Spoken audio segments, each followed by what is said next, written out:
Hello, and thank you for joining me. I am just going to adjust this a little bit. Hopefully, it's impossible for me to tell what the sound quality is like as I'm actually recording the video, so hopefully that will be okay. Um, I just want to talk a little bit about human nature and the whole idea of judging people. I think this is inherent in human nature. I think it is something that we all do to some extent, whether we admit it or not. And by judgment, I'm not just talking about the sort of high school scenario where people gossip about each other or workplace gossip, that sort of thing. I'm talking about a subconscious thing that we probably all do, whether we admit it or not. It's just that some people vocalize it, I believe, a lot more than others. I honestly think that no matter how noble someone feels they are, how virtuous, how decent, I think judgment is part of human nature. I don't think you can go through life without having a certain degree of judgment. I mean, it's been estimated, according to a recent advertisement, we meet 82,000 people in our lifetime on average. Now, I don't believe you can come across 82,000 people, the vast majority strangers or acquaintances, and not look at certain actions and judge it in a certain way. Judgment in itself isn't necessarily a bad thing. If we, for example, come across a particularly heinous crime, we read about in a newspaper or see in a news broadcast, of course we're going to judge the person responsible for that. It's just part and parcel of millenniums of human evolution that we look at others' actions and formulate in our mind certain rationale or even question the rationale of how could someone do such a thing, or they're doing it for this reason or they're doing it for that reason. Sometimes we're right and sometimes we're wrong. Um, but what I want to advocate in this video is that it is very, very important that when we look at other people, it is important to put ourselves in their shoes. Now, I'm not talking about extreme cases. Clearly, 99.9% of people are not going to be child killers and other such acts that are utterly beyond any sort of rational justification. But there are a lot of faults that most of us, well, all of us, are guilty of. No matter how decent a person seems to be, we all have our faults. I know, for example, sometimes I have a quick temper. I often overthink. I procrastinate. And I've done things in my life that I'm not particularly proud of. I know I'm not a bad guy, but I don't like to think of myself either as being a really good guy either because I know that I'm not. I have done things I'm not particularly proud of. I've tried to improve myself. I've tried to look at my faults and act on them. But in a sense, it's almost, I think the reason a lot of people feel uncomfortable with overt praise is it then puts them on a pedestal whereby if they show any human frailties, that's immediately picked up on. So someone's put on a pedestal where they're seen as ultra, like a nice guy, or a nice girl, they're automatically, it's almost putting more pressure on them to live up to that image. And I think this is very much the case with high profile figures. There have been a lot of people who have fallen from grace who had initially come from a point of being elevated. I read an interesting article in the Times about Aung San Suu Kyi, her famous fall from grace this year, where she was once, you know, a revered figure of democracy and human rights. She's now widely condemned for the situation in Burma. But I want this to be a bit more down to earth and a bit more about everyday communication between people. I think a big game changer in all of this has been the emergence of social media, without question. 20 years ago, I've just been watching the British comedy, romantic comedy, Four Weddings and a Funeral, which is all about social skills, social communication. It's basically, if you don't know, a comedy about a young bachelor who always goes to his friends' weddings. He never gets married. Anyway, that's That's not important. The point is, it's a film about communication, about social life, about friends, about social circuits, and so on. Now, it occurred to me the film was released in 1994. That's almost like dark ages in terms of the complete absence of social media back then. Um, and I really think this has been a game changer in terms of how we perceive things. Now, there was always a degree of judgment of strangers. If we look at the newspaper industry, yellow journalism was even worse back in the 1920s and 1930s than it is today.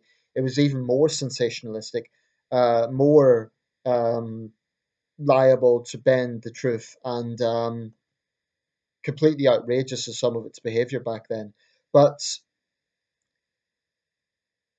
there's people who don't follow the news and they wouldn't read newspapers and so on, but they will still judge people in other contexts. Most people who subscribe to BBC or Al Jazeera or CNN or Fox or whatever, if you look at the Facebook pages of those sites, they pass judgment on news stories. I've done it a lot myself. And sometimes people pass judgment on a segment of a video where it looks like one person's being all very aggressive or unreasonable, and everyone rushes in to play judge, jury, and executioner without actually seeing the full picture. And it's a human response. Most people I notice on social media tend to do this, and I've been guilty of it myself, where I've rushed to judgment and then reflected on something, and thought, well, maybe there was a bit more to that than we all assumed. Social media is ruthless; it takes no prisoners, and the message I want to put out from this video is that it's not that we should never judge. I think that's impossible. I think it's inbuilt in our DNA that on some level we will judge others for what they do. And I think it's disingenuous to say otherwise. I think with the best will in the world, you will look at people and judge them. And sometimes that judgment is accurate. But when it looks like someone is struggling, when it looks like someone is doing something that we may think is a bit strange or a bit off, we have to consider that everyone in this life has a different journey. I don't accept that one size fits all. Some people say, oh, well, if I could do it, you can do it. I don't agree with that. People are different. People are different. People have different life experiences. People grow up in different environments, in different contexts. That's not an excuse, for example, for criminality, but I think it is it is a call for us to be a little bit more considerate and a little bit more perhaps reflective, just a little bit, and compassionate. One thing that's always got on my nerves is crude generalizations of any group of people. And it's not because I want to be politically correct, definitely not. But crude generalizations are just the epitome of ignorance. You cannot take an entire group, an entire demographic, and present them as one homogenous person, people. It's you may get certain traits in particular groups. You may get certain problems that are going on within a specific demographic, but we have to be extremely careful not to generalize, not because of sensitivity, but because it is just reality. You cannot say that every single person is the same.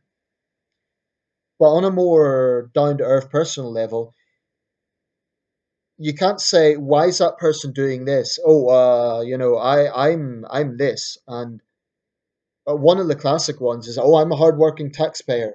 Why can't these lazy unemployed find a job? It's just not that simple. There's I didn't want to delve into specific examples, but that is a good example. Um, you don't know someone else's situation. You don't know why they're in the position they were in. There could be a lot of reasons why they're struggling to find work. It could be the area they live in. It could be mental health issues that they face. There could be a range of issues. So I don't accept one size fits all.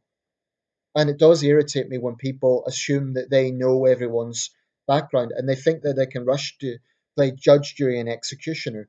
It's why I despise talk shows like Jeremy Kyle, because you have Kyle standing up there playing God and paying guests to appear on his show and encouraging his audience to, jeer and boo them. And Without question, some of those guests are very odious people. Yeah, I get that.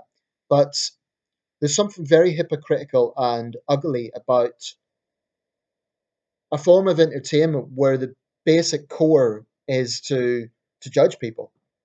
It doesn't matter that they are some particularly odious people. In my opinion, they should be arrested or tried or certainly not paraded on TV for some sort of entertainment to line Kyle's pockets. That's why I despise that program, and I think it's a totally cynical and ugly manufactured facade of garbage, quite frankly.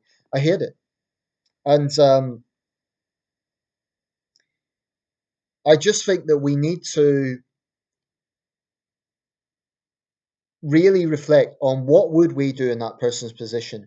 Clearly, there's some things that should be condemned and should rightly be condemned that most reasonable people would not do. Totally. But this also applies to people in a position of authority and power, like politicians, for example. I mean, people love to bash politicians.